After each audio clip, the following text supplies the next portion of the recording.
গতকাল তারেক রহমানের সাথে প্রফেসর ইউনূসের একান্ত বৈঠক প্রায় ১.৫ ঘন্টা স্থায়ী হয়েছে।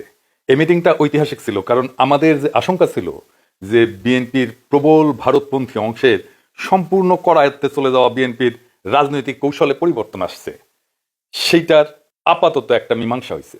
প্রফেসর ইউনূসের সরকার আর বিএনপির মধ্যে দূরত্ব কমেছে, ইন্ডিয়ারে আপাতত দূরে ঠেলে দেওয়া গেছে, আমি বলবো না পরাজিত করা গেছে। এই অসাধারণ ঘটনায় মধ্যপ্রাচ্যের একটা প্রগতিশীল মুসলিম রাষ্ট্র এই ফলাফলে পৌঁছাইতে গুরুত্বপূর্ণ ভূমিকা রাখছে। অনেকে মনে করতেছে কোন দেশ, নামটা কইয়াই দিই, কাতার। গত পরশু ইরানে ইসরায়েলের আগ্রাসনের পর আমাদের শঙ্কা আর গভীর বেদনার প্রেক্ষাপটে এই সংবাদ আমাদের ভরসা যোগায় যে ইসলামী দুনিয়া আমাদের কনসার্নটা বুঝতে পারছে, আমাদের আশঙ্কাটা বুঝতে পারছে, আমাদের সমস্যাটা বুঝতে পারছে। অ্যাটলিস্ট একটা দেশ আমাদের পাশে এসে দাঁড়াইছে। আমরাও একটা ফিলিস্তিনের মতো হিন্দুত্ববাদী ভারতের বিপজ্জনক ঘেরাটোপের মধ্যে আছি। সেই ভারতের সাথে বাংলাদেশের প্রধান রাজনৈতিক দল, যেই দল ক্ষমতায় যেতে চাচ্ছে, তার কোনো আন্ডারগ্রাউন্ড বোঝাপড়া বাংলাদেশের রাষ্ট্রের জন্য বিপজ্জনক। এই কথাটাই গত কয়েক মাস ধরে বলে আসতেছি। ম্যাডাম খালেদা জিয়া নিজে ইন্টারভেন করছেন, এটা আমাদের একটা বড় পাওয়া। একটা প্রতিবেশী দেশ আর একটা আঞ্চলিক পরাশক্তি আমাদের পাশে দাঁড়াইছে এই সময়, যাদের রাষ্ট্রীয় স্বার্থের জন্য বাংলাদেশে ভারতের উপস্থিতি বিপজ্জনক। তবে সকল অন্ধকার কিন্তু কাটে নাই। যখন পুরা দেশ এক হয় তখন ইন্ডিয়া অন্য চাল দেয়। আপনাদের মনে আছে না কিভাবে ইসকনকে নামানো হয়েছিল এই সরকারের শুরুর দিকে, যখন আমরা সবাই আসলে এক ছিলাম? রক্তারক্তি হয়েছে, সারা দেশে কি অস্থিরতা শুরু করছিল।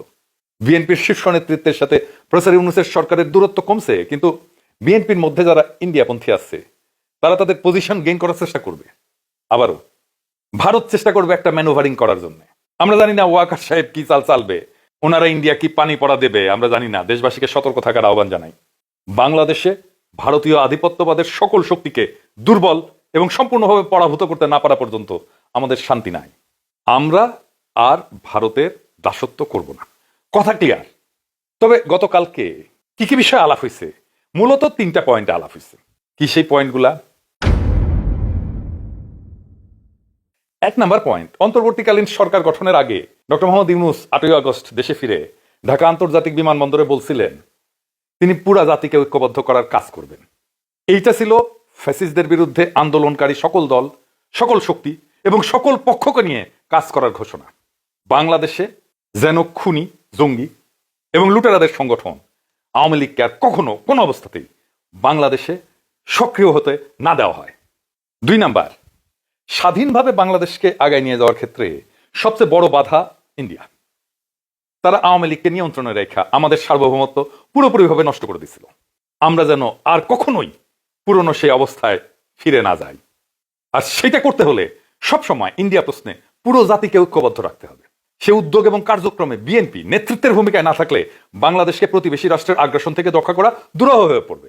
এটা আমাদের সকলের আশঙ্কা ছিল, কিন্তু অবস্থার দৃষ্টি আমাদের মনে হচ্ছিল বিএনপি ভারতের খপ্পরে যায় পড়ছে। 3 নাম্বার, জুলাই অভ্যুত্থানে খুনি হাসিনার পতনের পর থেকে সেনাপ্রধান জেনারেল ওয়াকারুজ্জামান রাজনৈতিকভাবে সক্রিয় এবং তিনি সার্বক্ষণিকভাবে গোপনে এবং প্রকাশ্যে আওয়ামী লীগ এবং ইন্ডিয়ার স্বার্থের পক্ষে কাজ করতেছেন। এই ধরনের অপতৎপরতা থেকে সেনাপ্রধানকে নিষ্ক্রিয় করা এবং তাকে সরকারের নিয়ন্ত্রণে আনা জরুরি হয়ে উঠছে। সেইটা করা না গেলে বাংলাদেশের গণতান্ত্রিক উত্তরণ ঘটানো সম্ভব হবে না। তার অসহযোগিতার কারণে অবাধ, সুষ্ঠু এবং নিরপেক্ষ যে উৎসব মুখর নির্বাচনের দিকে দেশবাসী তাকায় আছে তা কখনোই সম্পন্ন করা সম্ভব হবে না। আপনারা যদি যৌথ বিবৃতি খেয়াল করেন তাহলে দেখবেন ফেব্রুয়ারিতে নির্বাচন হতে পারে, যদি সংস্কার আর বিচারের পর্যাপ্ত অগ্রগতি অর্জন করা সম্ভব হয়। 2 জন মানুষ যেই মতৈক্যে পৌঁছাইতে 1.5 ঘন্টা টাইম নেন, সেই মতের ভিন্নতাকে টক্সিক লেভেলে কারা নিয়ে গেছিল সেটা আপনারা জানেন। এরাই বাংলাদেশে ইন্ডিয়ার পারপাস সার্ভ করা গোষ্ঠী। খেয়াল করে দেখেন, তারেক রহমানের বিরুদ্ধে এক পক্ষ, আর এক পক্ষ প্রফেসর ইউনূসের বিরুদ্ধে কামান দেখা শুরু করছিল। বিএনপির সিনিয়র নেতারা এই কাজ শুরু করছিলেন, কিন্তু দুঃখজনক, হতাশাজনক। এতে সবচেয়ে বেশি ক্ষতি হয়েছে শুধু অ্যান্টি আওয়ামী লীগ ফোর্সের না, সবচেয়ে বেশি ক্ষতি হয়েছে তারেক রহমানের। কিভাবে? বাংলাদেশে এই অগাস্ট বিপ্লবের পরে এমন 2 জন ব্যক্তি ছিলেন যাদের আমজনতা বিতর্কের ঊর্ধ্বে রাখছিল। একজন প্রফেসর ইউনূস, আর একজন তারেক রহমান। যে রাষ্ট্র প্রায় 1 শতাব্দীর অর্ধেক সময় পার হয়ে গেছে, রাষ্ট্র হিসাবে গড়ে ওঠেনি, জনগণকে সেবা এবং নিরাপত্তা দিতে পারেনি, সেই রাষ্ট্রে মানুষ এখনো আশ্রয় খোঁজে কোনো আদর্শে না, একজন মহামানবের হাত ধরে, একজন মহাপুরুষের হাত ধরে, একজন বিশাল মানবের হাত ধরে। থমাস কার্লাইলের একটা তত্ত্ব আছে, গ্রেট ম্যান থিওরি। যখন ইনস্টিটিউট কাজ করে না, তখন অসহায় মানুষ মহাপুরুষের দিকে, বড় মানুষের দিকে তাকায় থাকে, আশা আর নির্ভরতা খোঁজে। উনি বলছিলেন যে ইতিহাস গড়েন কয়েকজন অসাধারণ ব্যক্তি, যাদের জন্মই হয় একটা বিশেষ সময়, একটা বিশেষ ক্ষমতা এবং গুণাবলী নিয়ে। কার্লাইল বলছিলেন যে ইতিহাসের মোড় ঘুরাইছে মহাপুরুষেরা, বিশেষ ক্ষমতা সম্পন্ন মহামানবেরা। অর্থাৎ এমন কিছু মানুষ যারা বুদ্ধি, সাহস, নেতৃত্বের গুণ বা নৈতিক শক্তিতে সাধারণের চেয়ে অনেক আগায়। একজন সাধারণ মানুষ ইতিহাসের ধারায় ভাইসা চলে, কিন্তু মহামানবেরা সেই ধারার মোড় ঘুরায় দেন। সমাজ বা রাষ্ট্র না, ব্যক্তি বা ব্যক্তিত্বই প্রধান পরিবর্তনকারী শক্তি। তিনি ইংরেজিতে বলছিলেন, the history of the world is but the biography of great man. ইংরেজি যেহেতু কইছেন, ঠিকই কইছেন, তাই না? বাংলা হইতেছে যে বিশ্বের ইতিহাস হলো কিছু মহান পুরুষের জীবনী মাত্র। কার্লাইলের মতে এইরকম গ্রেট ম্যানরা না আসলে, তাদের জন্ম না হলে ইতিহাস একেবারে অন্যরকম হতো।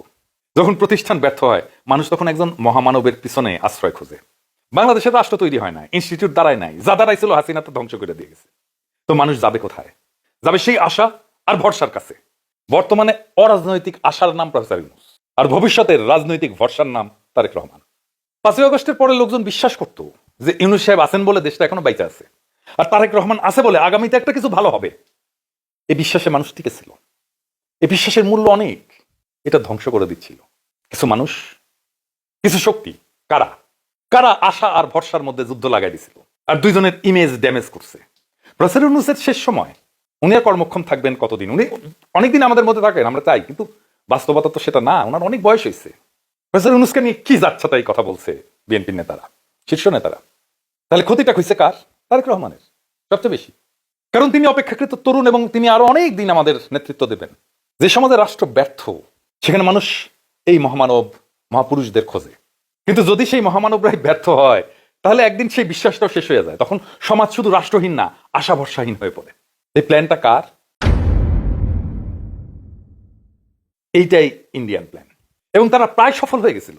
আল্লাহ বাঁচাইছে, খালেদা জিয়া ইন্টারভেন করছেন। দেখেন, আপনারা হয়তো অনুমান করেন যে বা জানেন যে তারেক রহমানের সাথে আমার ঘনিষ্ঠ যোগাযোগ ছিল, কথা সত্য। আমার সাথে ওনার লাস্ট মিটিং হয়েছে সম্ভবত অক্টোবরে। সেদিন আমি ওনাকে বুঝাইতে ব্যর্থ হয়েছি যে এই যে জায়গাটায় আসতেছে প্রফেসর ইউনূস স্যার আপনারে সামনাসামনি মুখোমুখি দাঁড় করায় দেওয়ার, ওইখানে যাইতেছে বাংলাদেশ, এবং সেটা বাংলাদেশের জন্য খুব ড্যামেজিং হবে। বিএনপির জন্য তো হবেই। উনি আমার কথা না রাইখা ভুট্টো সাহেবের কথা রাখছিলেন। আমার খারাপ লাগছিল, এই জন্য না যে উনি আমার কথা রাখেন নাই।